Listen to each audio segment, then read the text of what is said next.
Mr. Speaker, I rise today to update this Honorable House on the Ministry of Home Affairs strategy to enhance the island's local food production and food security.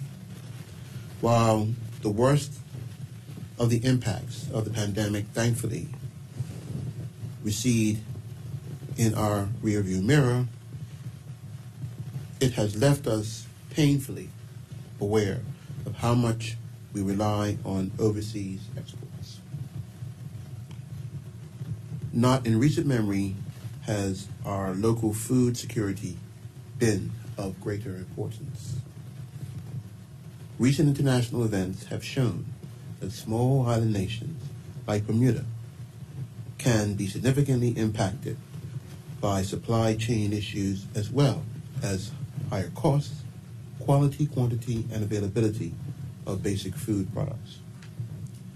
These concerns translate into a critical need to improve Bermuda's food and nutritional security by developing and supporting a vibrant local agricultural sector.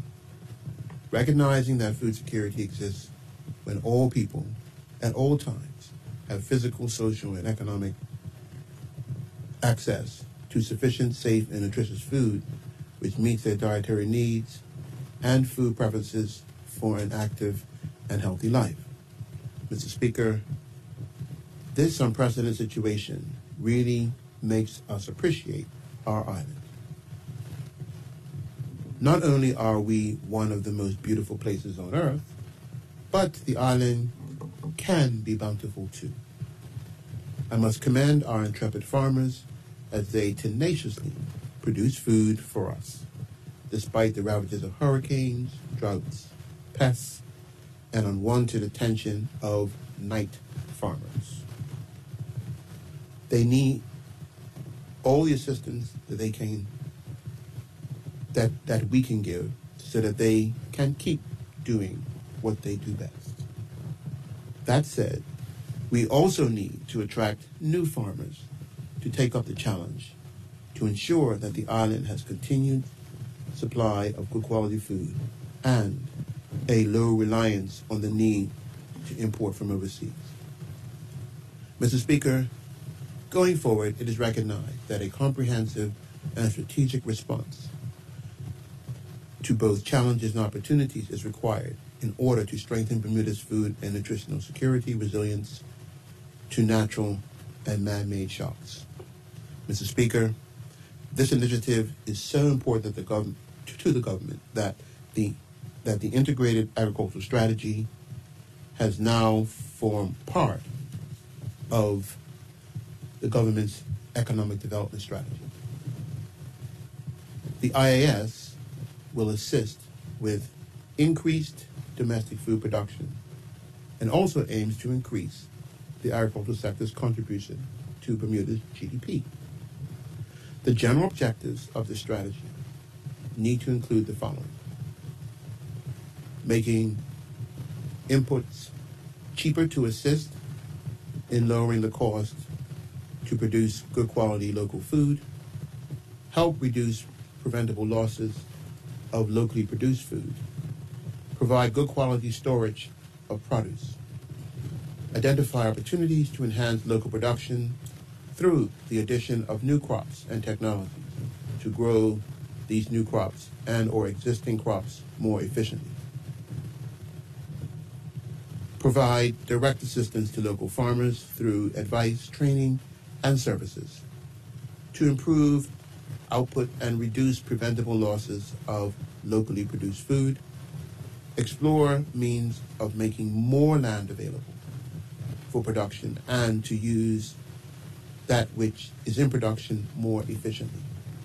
Explore opportunities to add value to locally grown food. Encourage greater participation and job growth in the agricultural sector. Better utilize technology to improve domestic food production. Assess and strengthen workforce development needs. Promote and develop food cooperatives.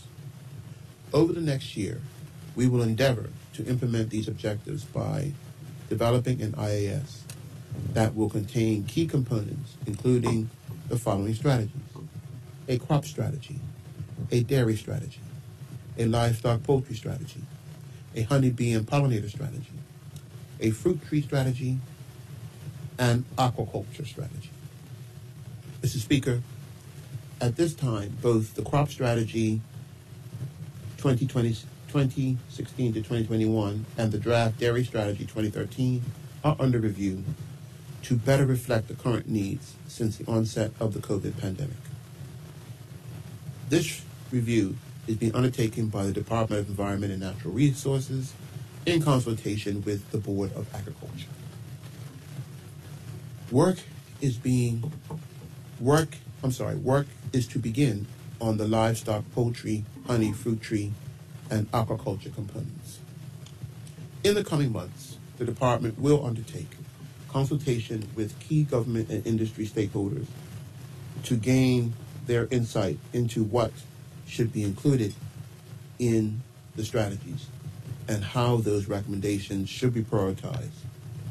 So please stay tuned. Mr. Speaker, while the strategy will set out the actions for the medium to long term, we have a number of priority initiatives that are required to address several pressing issues. These include a crop innovation study aimed at identifying opportunities to replace imports. This will be undertaken by a consultant agriculture economist who will undertake an assessment of opportunities for new crop varieties and means to increase production of those crops currently being grown by local farmers. The findings of this study will be shared with industry so that they may consider new opportunities for production. The identification of new land for increased production. Land or lack of it is a critical challenge for the agriculture industry. Farmers need opportunity to plant both in field crops as well as produce using hydroponics and aquaponics systems. With this in mind, the GIS-based arable audit projects will be completed. This will provide a good understanding of what land is available and provide opportunity to negotiate putting this land into production.